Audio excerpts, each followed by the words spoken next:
Hello friends, upper primary remaining 1241 এর জন্য আজকের এই ভিডিওটি।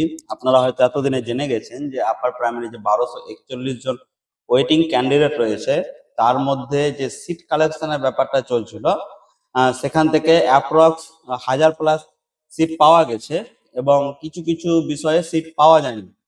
যেমন একটা প্রবলেমেটিক হয়ে আছে আরবি সাবজেক্টের মেল ফিমেলের অনেকগুলো সিট নাকি পাওয়া যায়নি এখনো, এবং কিছু ফিমেল সিট যেগুলো সম্পূর্ণরূপে পাওয়া যায়নি। এবং এখন একটা খবর পাওয়া যাচ্ছে যে হয়তো হয়তো 20 নভেম্বর, যেহেতু 20 নভেম্বরের মধ্যে 1241 জনের নিয়োগ দেওয়ার অর্ডার রয়েছে, তো 20 নভেম্বরের মধ্যে যেহেতু সকলের সিট পাওয়া যায়নি, সেহেতু এমনটাও হতে পারে যে যেগুলো ভ্যাকান্সি পাওয়া যায়নি, বিশেষ করে কিছু ফিমেল ক্যান্ডিডেটদের সিট পাওয়া যায়নি গার্লস স্কুলের, সেগুলো বাদে যেগুলো ভ্যাকান্সি পাওয়া গেছে সেই সমস্ত সিটে খুব তাড়াতাড়ি একটা কাউন্সিলিং নোটিশ চলে আসবে 6 থেকে 7 তারিখের মধ্যে।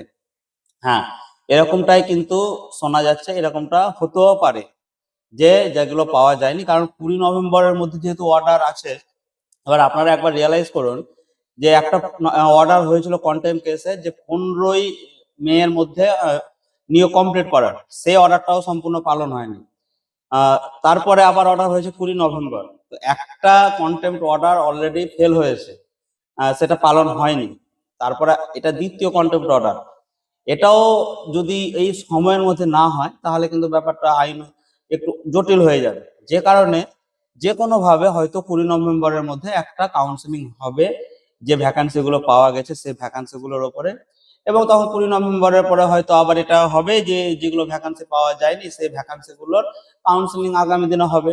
তো এই বিষয়ে আপনাদের জানিয়ে রাখি যে 20 নভেম্বরের মধ্যে যদি একটা কাউন্সিলিং হয়, ধরেন 700 জন 800 জনের মধ্যে, আর যাদের কাউন্সিলিং এই হবে না, ধারাবাহিক কাউন্সিলিং এ যেগুলো ক্যান্ডিডেটের সিট হয়তো আসেনি সেইগুলো, তো তারা যদি পড়ে যায় বা থেকে যায়, তাহলে অবস্থাটা কি হবে একবার ভাবতে পারছেন?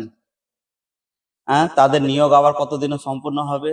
হতেও পারে যে এসএলএসটি তখন আবার নিয়োগ সম্পন্ন হলো, আপার থেকে কিছু ক্যান্ডিডেট হয়তো গেল, সেই ভ্যাকান্সিটা পাওয়া গেল, সেইটাতে হয়তো তখন তাদের আবার অ্যাডজাস্টমেন্টের কথা উঠলো, বা ফার্স্ট কাউন্সিলিং এ বা এই 1241 জনের মধ্যে যেটা ধারাবাহিক 9 নম্বর কাউন্সিলিং হবে, সেই কাউন্সিলিং এ কিছু ক্যান্ডিডেট অ্যাবসেন্ট থাকলো, সেই অ্যাবসেন্ট সিটের উপরে হয়তো আবার বাকিদের কাউন্সিলিং এর ব্যবস্থা হবে।